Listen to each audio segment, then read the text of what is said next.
வணக்கம் நண்பர்களே, அனைத்தும் இறைவன் சேனலுக்கு உங்களை அன்புடன் வரவேற்கிறோம். அருள்மிகு சார பரமேஸ்வரர் திருக்கோவில் திருச்சேறை. மூலவர் சார பரமேஸ்வரர், சென்னரியப்பர், தாயார் ஞானாம்பிகை, ஞானவள்ளி, தலவிருச்சம் மாவிலங்கை, தீர்த்தம் மார்கண்டேய தீர்த்தம், பிந்துசுதா தீர்த்தம், ஞான தீர்த்தம். புராணப் பெயர் உடையார்கோவில், ஊர் திருச்சேறை, மாவட்டம் தஞ்சாவூர். சோழர் காலத்தில் கட்டப்பட்டதாக அறியப்படும் இந்த கோவில் சிவபெருமானின் தேவாரம் பாடல் பெற்ற 274 சிவாலயங்களில் 158வது தலமாகும். இங்குள்ள மூலவர் சுயம்பு மூர்த்தியாக அருள்பாலிக்கிறார்.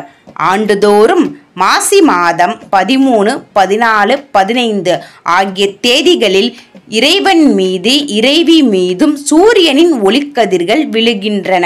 இத்தல இறைவன் நெறிப்படுத்திய வாழ்க்கையில் ஞானத்தை அருள்பவர். எனவே சென்னரியப்பர் என்று பெயர் பெற்றார். அவருக்கு துணையாக ஞானத்தை வழங்குவதால் அம்பாள் ஞானாம்பிகை என்று அழைக்கப்படுகிறார். இந்த கோவில் கிழக்கு நோக்கி அமைந்துள்ளது. முகப்பில் மொட்டை கோபுரமும் அதையடுத்து விசாலமான வெளிப்பிரகாரமும் உள்ளன. வெளிப்பிரகாரத்தின் வடக்கு பகுதியில் இறைவியின் சன்னதியும் ஆலயத்தல விருட்சமான மாவிலங்கை மரமும் உள்ளது. இந்த விருட்சத்தை மகாலிங்க மரம் என்று கூறுவார்கள். மொட்டை கோபுரத்தின் உள்ளே நுழைந்ததும் வலது புறம் சிவபெருமான், பார்வதியின் சுதை வடிவ திருமேனிகள் உள்ளன. அதை அடுத்துள்ள ராஜகோபுரத்தை தாண்டியதும் சிறப்பு மண்டபமும் மகா மண்டபமும் உள்ளன. அதையடுத்துள்ள அர்த்த மண்டப நுழைவு வாசலில் துவாரபாலகர்கள் அருள்பாலிக்க, அதையடுத்து கருவறையில் இறைவன் சார பரமேஸ்வரர் லிங்க திருமேனியில் அருள்பாலிக்கிறார். இந்த ஆலயத்தில் 3 தீர்த்தங்கள் உள்ளன. முதல் தீர்த்தம் பிந்துசுதா தீர்த்தம். இது கோவிலின் உள்ளே அமைந்துள்ள கிணறு ஆகும். அமுதத்தில் ஒரு துளி விழுந்ததால் ஏற்பட்ட தீர்த்தம் இது. இரண்டாவது ஞான தீர்த்தம். இது ஆலயத்தின் எதிரே உள்ள திருக்குளமாகும். மூன்றாவது தீர்த்தமாக மார்கண்டேய தீர்த்தம் விளங்குகிறது. இது ஆலய தெப்பக்குளம் ஆகும். கோவில் வெளிப்பிரகாரத்தில் மூலவருக்கு இடது பக்கம் இறைவியின் சன்னதி இருக்கிறது. இந்த ஆலயத்தில் மட்டுமே சிவதுர்க்கை, வைஷ்ணவி துர்க்கை, விஷ்ணு துர்க்கை என்று 3 துர்க்கை அம்மன்கள் அருள்பாலித்து வருகின்றனர். ஆலய உட்பிரகாரத்தில் விநாயகர், நடராஜர், இடப்பாருடர், தட்சணாமூர்த்தி, காலபைரவர், துர்க்கை, சூரியன், சனி பகவான் ஆகியோரது சன்னதிகளும் இருக்கின்றன.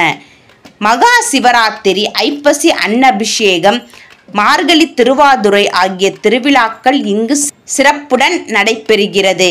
இத்தலத்து சார பரமேஸ்வரரை வணங்கினால் கடன் நீங்கி, வறுமை விலகி, செல்வ வளம் பெருகும், பிணி தீரும் என்பது பக்தர்களின் நம்பிக்கை.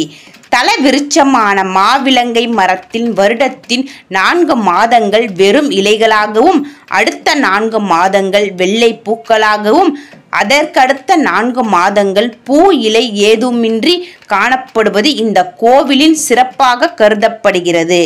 வறுமை போக்கும் ஈசன், கடன் நிவர்த்தி செய்யும் ரிண விமோச்சன லிங்கேஸ்வரர் இந்த ஆலயத்தின் சிறப்பாகும். மார்கண்டேய முனிவர் தமது ஆத்மார்த்த மூர்த்தியாக உட்பிரகாரத்தில் விநாயகருக்கு அருகில் ஒரு லிங்கம் அமைத்து வணங்கி வந்தார். அந்த லிங்கமே கடன் நிவர்த்தீஸ்வரர் என்ற பெயரில் விளங்குகிறார். வடமொழியில் ரிண விமோச்சன லிங்கேஸ்வரர் ஆவார். வறுமை வராமல் இருக்க வறுமையை நீக்கி செம்மையான வாழ்வு அளிக்கும் இறைவனே ரிண விமோச்சன லிங்கேஸ்வரர் ஆவார். இத்தலத்தில் பரிகார தெய்வமாக இவர் இருக்கிறார். பொதுவாக மனிதனாக பிறந்தவருக்கு பிறவிக் கடனும் இப்பிறவியில் பொருள் கடனுமாக 2 கடன் உண்டு. ரிண விமோச்சன லிங்கேஸ்வரரை முறையாக வழிபட்டால் இந்த 2 கடன்களில் இருந்தும் விடுபடலாம். தொடர்ந்து 10 திங்கட்கிழமைகள் இவருக்கு அர்ச்சனை செய்து 11வது வார முடிவில் சிவபெருமானுக்கு அபிஷேகம் செய்தால் உரிய பலன் கிடைக்கும். மனிதனுக்கு செம்மை தரும் நெறியே முக்தி நெறியே அள்ளித்தருளும் இறைவன் வெளிப்படும் தலமிது என்ற பொருளில் திருச்சேறை பெருமானுக்கு செந்நெறியப்பர் என்ற பெயர் வழங்கப்படுவதும் சிறப்பம்சமாகும். பஞ்சசேத்திரம் எனும் பெருமாள் கோவில் அருகில் இருப்பதால் நமது இறைவன் ஸ்ரீ செந்நெறியப்பரையும் ஸ்ரீ சார பரமேஸ்வரர் என்று அழைக்கிறார்கள். மற்ற எங்கும் இல்லாத சிறப்பு இத்தலத்தில் மட்டுமே 3 துர்க்கைகள் அமைந்துள்ளன. இத்துர்க்கையை வெள்ளிக்கிழமை தோறும் ராகு காலத்தில் வழிபடுவது சிறப்பான பலனை தரும். நவகிரகத்தை தரிசித்து நடராஜ பெருமான் சன்னதி அருகில் சென்றால் பைரவர் அருள் காட்சி அளிக்கிறார். எந்த சிவாலயத்திலும் இல்லாத தனி சிறப்பு இங்குள்ள பைரவருக்கு அப்பரால் பாடல் பெற்ற தனி தேவார பாடல் இங்கு மட்டுமே உள்ளது. மற்றும் இடது மேல்கரத்தில் சூலம் போட்ட மணியுடன் உள்ளது வேறு எங்கும் இல்லாத தனி சிறப்பாகும். சிவபெருமானே பைரவர் கோலத்தில் காட்சி அளிப்பதாய் கூறும் தேவார பாடலாகும். ஸ்ரீ பைரவருக்கு அஷ்டமி அன்று வடமாலை சாற்றி சகஸ்கரநாம அர்ச்சனை செய்தால் வழக்கு விவகாரங்களில் வெற்றி, நவகிரக தோஷங்கள் நீங்குதல் ஆகியவற்றின் பிரார்த்தனை மூர்த்தியாய் ஸ்ரீ பைரவர் விளங்குவது மிகவும் சிறப்பான அம்சமாகும். இத்தலத்தில் மார்க்கண்டேய முனிவர் தமது ஆத்மார்த்த மூர்த்தியாக இத்திருக்கோயிலின் உட்பிரகாரத்தில் விநாயகருக்கு அருகில் ஒரு லிங்கம் ஸ்தாபித்து வணங்கி வந்தார். அந்த லிங்கமே கடன் நிவர்த்தீஸ்வரராக விளங்கக்கூடிய ரிண விமோச்சன லிங்கேஸ்வரர் ஆவார்.